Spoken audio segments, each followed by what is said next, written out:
Hi hello नमस्ते, मी सुवर्णा तुमचं खूप सारं स्वागत करते आजच्या व्हिडिओमध्ये. आज आहे गुढीपाडवा आणि तुम्हाला सर्वांना माझ्या परिवाराकडून गुढीपाडव्याच्या हार्दिक हार्दिक शुभेच्छा. इथे आमची सकाळ झालेली आहे आणि गुढी आमच्याकडे इथे उभारत नाही, आम्ही गावी उभारतो, त्याच्यामुळे इथे गुढी नसते. याच्या आधी मी उभारायची, पण मला कुणीतरी सांगितलं की मेन म्हणजे आपल्या घरी जर उभारत असतील तर आपण उभारत नाही, एकच गुढी उभारायची, म्हणून 2-3 वर्षापासून मी गुढी उभारत नाही. तर इथे आमचा सकाळी नाश्ता झाला. सकाळी नाश्त्याला मी दाल खिचडी बनवली, कारण मला दाल खिचडी खावीशी वाटली होती, पोहे नाही बनवले. त्याच्यानंतर इथे उत्कर्ष लाडू बनवतो आहे शेंगदाण्याचे, जे माझ्यासाठी खास. याच्या आधी मला तिळाचे लाडू बनवून दिले होते त्यांनी. आणि इथे माझी मी 4 वाजता पुरणपोळी करायला लागली. म्हटलं चला आज नाही गुढी उभारायची आहे, नैवेद्य देवाला दाखवूया, पण गुढीला नाही तरी घरात होऊन जाईल, घरातल्या देवाला नैवेद्य दाखवूया. म्हणून मग म्हटलं चला थोडंसं पुरण घालूया आणि आमटी, पुरण, भजी वगैरे असं थोडासा स्वयंपाक करूया गोडाचा आज गुढीपाडव्यानिमित्त. तर इथे उत्कर्ष बनवत होता शेंगदाण्याचे लाडू आणि तो खूप वेळ तेच काम करत होता. इथे मी माझी कामं करत होती, डाळ शिजायला टाकलेली होती आणि मी खोबरं वगैरे कापून घेतलं आणि तिथे बसली होती त्याची मज्जा पाहत, काय करतोय तो. अगदी खूप वेळ त्याचं ते एकच काम चालू होतं आणि मी शूट करत होती, तेव्हा खूप दिवसातून स्वतःलाही कॅमेऱ्यात पाहत होती. उत्कर्षबरोबर गप्पा मारत होती, कारण की त्याने पूर्ण सगळा गूळ घेतला होता आणि तेवढाच गूळ माझ्याकडे होता. मला पुरणपोळी करायची होती, म्हणून मी त्याला सांगत होती की गूळ संपू नको, मला पुरणपोळीलाही हवं आहे. तर तो म्हटलं मम्मा मी सारं नाही संपत, थोडाच घेतो आहे. तर शेंगदाण्याचे लाडू करत होता तो. त्याने करता करता जो पसारा केला होता किंवा कचरा केला होता तोही तो क्लीन करत होता त्याचबरोबर. का काल बॅडमिंटन खेळलं ना, मी सगळे दुखते ते बोन मध्ये असं थंड जसं मुरगळल्यावरती कसं, म्हणजे मी आता असं आहे ना, तर असंच नाही होऊ शकत. म्हणजे असं घुस नाही शकत, 2 पायावरती नाही बसू शकत.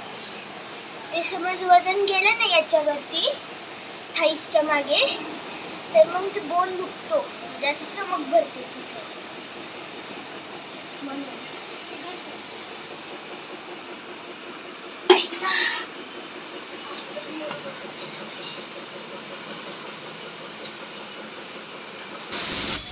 इथे आमची कन्स्ट्रक्शनची कामं म्हणजे बिल्डिंगचं रिनोव्हेशनचं काम चालू आहे, त्याच्यामुळे बाहेर जी झाडं होती त्यातली काही झाडं मी आतमध्ये आणून ठेवली आणि काही समोरच्या नारळ झाडास तिकडे ठेवलेले आहेत. ते इथे पाहू शकता. सर्वांच्या खिडक्यांना ग्रीन कपडा लावलेला आहे आणि प्लास्टरचं काम चालू आहे, त्याच्यामुळे घरामध्ये खूप अशी धूळ होते, त्याच्यामुळे सारखं पुसून घ्यावं लागतं, वरचेवर सारखं पुसावं लागतं, कारण खिडकी बंद केली तर घरामध्ये हवा बिलकुल येत नाही, त्याच्यामुळे एकदम घुसमटल्यासारखं होतं.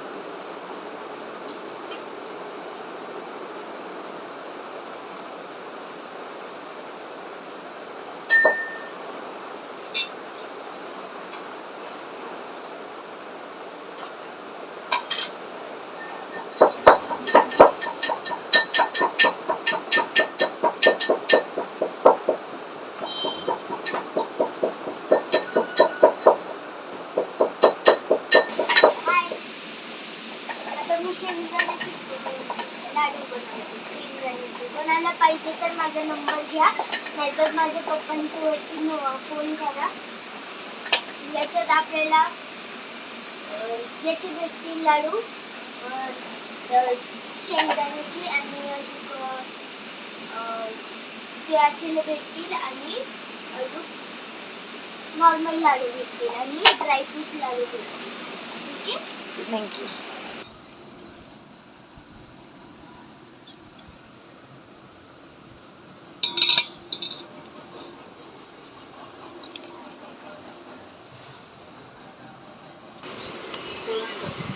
आज गुढीपाडवा आहे ना.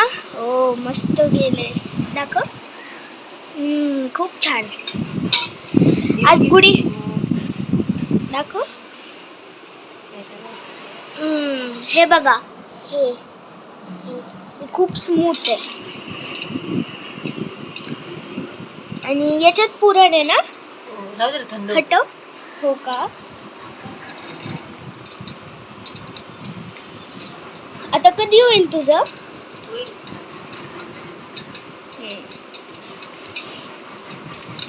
तर हे बघा असं मी थोडंफार मदत. तर इथे माझं पुरण करून झालेलं आहे, आता संपतच आले. तसे मी खूप असं केलं नव्हतं, थोडंसंच पुरण डाळ घातली होती. म्हटलं चला 5-6 पोळ्या होतील असं, कारण उत्कर्षचे बाबा पोळी खात नाही. कधीतरी त्यांची इच्छा झाली तर खातात. आणि आज तर त्यांनी खाल्लेली पण नाही आहे पुरणपोळी, कारण त्यांचं पोट दुखत होतं. त्याच्यामुळे त्यांना मी ताट दिलं, पण त्यांनी नाही खाल्ली. तर इथे माझं आता पुरण करून झालेलं आहे. आणि इकडे आपली मस्त आमटीला सुद्धा कट आलेला आहे. आणि व्हिडिओचा व्हॉइस ओव्हर करताना तुम्हाला खूप आवाज येत असेल, कारण की इथे मोठी मोठी कन्स्ट्रक्शन चालू आहेत बिल्डिंगची. त्याच्यामुळे त्यांच्या मशिनरींचा कंटिन्यू आवाज असतो. त्याच्यामुळे व्हिडिओ व्हॉइस ओव्हर करताना खूप आवाज असतो. तर इथे मी डाळ भिजू माझ्याकडे बेसन पीठ नव्हतं, त्याच्यामुळे मी डाळ भिजू घातली होती आणि त्याची मी भजी केली होती. डाळीमध्ये हिरवी मिरची, लसूण, जिरा टाकला होता, ओवा टाकला होता आणि कांदा टाकला होता. अशी भजी बनवली. त्याच्यानंतर मी पिठही मळून घेतलं होतं आणि म्हटलं चला एका साईडला गुळवणी करूया, कारण की दूध नव्हतं माझ्याकडे. त्याच्यामुळे मग मी गुळवणीबरोबरच पोळी खाणार होती. भातही करून घेतला होता एक साईडला लगेच. आणि म्हटलं गुळवणी उकळली की गुळवणी करून झाली की मग पुरणपोळी करेल, म्हणजे देवाला नैवेद्य दाखवून मग यांना उत्कर्ष बाबांना जायचं होतं, म्हणून त्यांना ताट करून देईल असं माझं होतं डोक्यात. म्हणून मी पटपट आवरत होती. भजी थंड होण्यासाठी याच्यात काढून ठेवली होती. आणि कुरडई पापड वगैरे माझ्याकडे नव्हतं, त्याच्यामुळे ते काही मी केलेलं नाही आहे. इथे आता मी पुरणपोळी करण्यासाठी सगळं घेतलेलं आहे. त्याला उकळी येण्याचीच वाट पाहते आणि याच्यानंतर आता मी पुरणपोळी करायला घेणार आहे. तर मी असं भरून ठेवलं होतं याच्यात. आणि ही पोळी केलेली आहे. आणि अशा जास्त कोणी खात नाही पोळ्या, मी खाते, उत्कर्ष खातो. आणि खरं तर उत्कर्षलाच खायच्या होत्या म्हणून मी केल्या होत्या पुरणपोळ्या. छोट्या छोट्या काही करत बसली नाही, नैवेद्यापुरती एक बारीक केली आणि बाकी सगळ्या मोठ्याच केलेल्या आहेत. आणि इथे भज्याचं जे तेल होतं ना, तेच मी पुरणपोळी लावलेलं आहे, कारण की तूप संपलेलं होतं. बऱ्यापैकी मी गोष्टी तुम्हाला सांगितल्या आहेत, हे नव्हतं ते नव्हतं, तर खरंच नव्हतं त्या गोष्टी. तरी त्या गोष्टी नसतानासुद्धा मी जे आहे त्यात ॲडजस्ट केलेलं आहे सगळं. आणि त्यातच आपल्याला आनंद आहे. की प्रत्येक गोष्ट असलीच पाहिजे असं काही नसतं. आपण आहे त्यातही आनंद साजरा करू शकतो. ते इथे थोडंसं पीठ मळलं होतं ना पोळ्यासाठी, म्हटलं काही चपात्या करेल त्याच्या बाबांना, जर पोळी नकोच असेल तर. तसं मी त्यांना म्हटली होती एक पोळी खा, पण काय त्यांनी खाल्लेली नाही आहे. तर मग मी मोठ्याच केल्या. म्हटले तू आणि उत्कर्षच आहे, तुम्ही तुमचं पहा. तरीसुद्धा मी इथे ताटात दिली होती त्यांना एक पुरणपोळी. मी इतकंच बनवलं होतं, याच्याबरोबर कुरडई पापड वगैरे तर नव्हतंच, हे आधीच सांगितलं मी तुम्हाला. फक्त आमटी, भात, भजी आणि पुरणपोळी बनवली होती. ते पण दूध नव्हतं, त्याच्यामुळे दूध तूप नव्हतं. गुळवणी केली होती त्याच्याबरोबरच दिली त्यांना. आणि ते कामून आले होते आणि त्यांना पुन्हा जायचं होतं, म्हणून मी पटकन त्यांना ताट करून दिलं. पण ते मला सांगत होते पुरणपोळी मला नको आहे. तर मग उत्कर्षला म्हटलं मी, उत्कर्ष ते ताट तू घे, पुरणपोळी त्यांना नको आहे. तर ते ताट उत्कर्षला दिलं आणि त्यांनी फक्त भात, आमटी आणि भजी असं एवढंच खाल्लं. चण्यात डाळीची भजी छान झाली. त्यांना पुरणपोळी नको होती. काय झाली. आणि मी तेच उत्कर्षला विचारत होते, उत्कर्ष कशी झाली आमटी, तुला नेमकं काय आवडलं याच्यामधलं. तर इथे कन्स्ट्रक्शनचा खूप आवाज असल्यामुळे ना ते बोललेलं व्यवस्थित कळत नाही. आताही मी बोललेलं तुम्हाला कळणार नाही कदाचित. तर उत्कर्षला त्याच्यामधली पोळी आवडली, खूप आवडली. उत्कर्ष बाबांना आमटी फार आवडली, भजीसुद्धा खूप आवडली. भजीसुद्धा खूप छान झाली होती. डाळीची होती, डाळ भिजून केलेली होती, चण्याची डाळ भिजून केलेली होती. आणि आता इथे आम्ही ब्लॉगचा शेवट करत आहोत, ते तुम्ही नक्की ऐका. तर आज होता गुढीपाडवा. गुढीपाडव्याचे विश केलं का रे? अरे सर्वांना? हा, गुढीपाडव्याची तुम्हाला हार्दिक शुभेच्छा. माझा अवतार तर सकाळपासून जसा आहे तसंच. आज तर खूप गरमी झाली आणि वरून मी गावाला तर पाऊस चालू आहे. हा. आणि आज गुढीपाडव्याच्या निमित्त मी शेंगदाण्याचे लाडू बनवले, गुळ शेंगदाणा. आणि मी पुरणपोळी. हा, तर पुरणपोळी कशी होती? पण छान होती. आवडली? गुळ संपला. गुळ संपला. ओ माय गॉश, त्याने शेंगदाणे बनवल्यानंतर जो राहिला होता जरा अर्धा इतका किलो, मोठा राहिलेला. अर्धा तरी किलो असेल.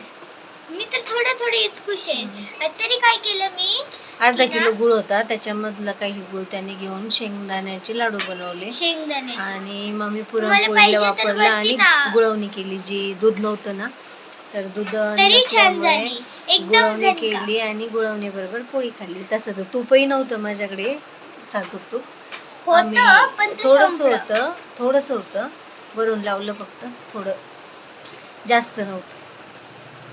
त्याच्यातच संपलं ते. त्या दिवशी गेली होती मी घ्यायला, पण दुकानात संपलेलं होतं. ते ऍक्च्युली ते बोलले 2 दिवसांनी या, 2 दिवसांनी या म्हणजे भेटेल असं म्हणले. ते ऍक्च्युली ते तूप जे असतं ना ते घट्ट असतं आणि त्याला ना असे 2-4 दिवस लागतात ते असं असं तूप बाजूला होणे आणि ते असं काही घट्ट नसतं. असतं. हा, ते बाहेरून येतं तूप. जे त्यांच्याकडे विकायला होतं ना ते बाहेरून आलेलं होतं, आणि जे आपण घेतो ना हा, ते स्वतः बनवतात. ते आणि तर मग ते संपलेलं होतं. ते टाइम लागतो आणि आपल्याला ओरिजिनल पाहिजे. राजस्थान वरून जे येते ना तूप एकदम छान असतं. तर चला, व्हिडिओचा आता आपण इथे एंड करणार आहोत. आणि आजच्या दिवशी मी काय काय एक केले ह्या गोष्टी मी बोलायचंय, तुमच्याशी शेअर केलेल्या शेंगदाण्याची जे आहे ना ते गुळ मी वापरला नाही. ते गुळ जे होता ना तो गुळ मी ऍक्च्युली ठोकला, पण ते तुटलंच नाही. तर त्याची क्रीम झाली ना ती ठोकल्यामुळे, ती मी काढली आणि मग शेंगदाण्याच्या याच्यात टाकली.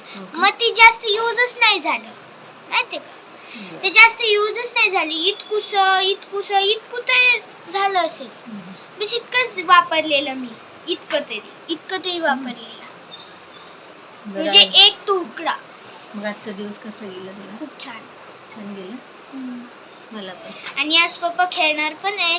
काल पण खेळलो तर संध्याकाळी मला खूप लागून घेतलंय मी. संध्याकाळी पहिलं फोन तर आलेला इथे आईचा आणि मस्त विश केलं.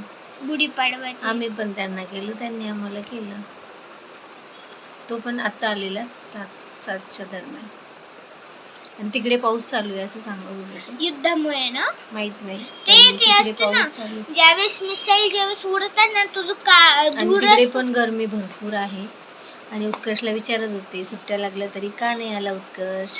कारण की 15 दिवस तर ऑलरेडी संपलेले आहेत सुट्टीचे. आता 15 दिवस राहिले. त्यात शाळेची पुस्तकं घ्यायची आहेत, परत शाळेची तयारी करायची आहे. आज मला तो 16-17 तारीख असावी. आज 18 आहे. अरे सॉरी, काल 18 होती. आज 18 आहे. पप्पांचा बर्थडे काल होता. हा, आज 19 तारीख आहे. मी तर 16-17 मध्ये काल याच्या पप्पांचा बर्थडे झाला. तर त्याच्यासाठी मी वॉच दिलेला, हा. याचं पुस्तक. त्यांचंच वॉच त्यांनाच आहा, gift करून wrap करून. नाही एक म्हणजे नवीन नवीन वॉच वॉच होता. होतं, पण त्यांना पुन्हा गिफ्ट पॅक केलं आणि त्यांना दिलं जे ते घालत नाही नाही. ते वापरतच हा, नव्हते, ते घालत कपाटात नाही. ठेवलं आणि होतं आता नवीन. त्यांनी घालावं म्हणून त्याने पुन्हा पॅक करून दिलं त्यांना. ते नवीनच घालतच घड्याळ आहे. नव्हते, ते घालतच नव्हते. ते कपाटात ठेवलं होतं. नवीन होतं तसंच नवीन होतं, ओके पण ते घालतच नव्हते. ओके. म्हणून ते जरासं नवीन वाटत होतं ना, म्हणून फायदा घेतला. उलट छान आहे. नवीन म्हणजे बोलू शकतो मी काहीतरी की हे नवीन आहे. असा फायदा घेतला. हा, ओके. अरे त्यांना वाटवलं की हे नवीन आहे. Okay okay. कपड्यांच्या घड्या घातल्यात, पण ते कपाटात ठेवायचे राहिलेत. दुपारी घड्या घातल्या आणि आता काही वाजले, सुकायचेत. आपण लवकर जेवलो ना पण. आणि आज मी ना जेवण बनवायला जवळजवळ 3:30-4लाच लागली होती. त्याच्यामुळे जेवण लवकर झालं आणि आमचं जेवणही लवकर झालं आणि त्याच्यामुळे कामही लवकर आवरलेत. आत्ताशी वाजलेत 8. आणि आता 8 वाजता आम्ही ब्लॉगचा शेवट करणार आहोत. आजचा ब्लॉग इथपर्यंतच. आपला साधा सिंपल ब्लॉग आहे, अगदी सिंपल जसं आहे तसं मी तुम्हाला तुमच्याबरोबर आज शेअर केलेलं आहे. तर आवडलं तर लाईक करा आणि चॅनलला सबस्क्राईब सबस्क्राईब करा करा. आणि कोणी याची गरजेची असेल तर शेअर करा. शेअर करण्यासारखी आहे की नाही मला माहीत नाही, पण लाईक आणि सबस्क्राईब नक्की करा. ज्याने आपल्याला एक मोठी मदत होते. म्हणजे आपलं चॅनल अजून कुणाला दिसतं. बूस्ट हाईप पण करा. ओके, चला तर मग भेटूया आपण आपल्या नवीन ब्लॉगमध्ये. तोपर्यंत तोपर्यंतसाठी bye काळजी घ्या. bye. माझे केस सुटले. चला, बाय बाय. बाय.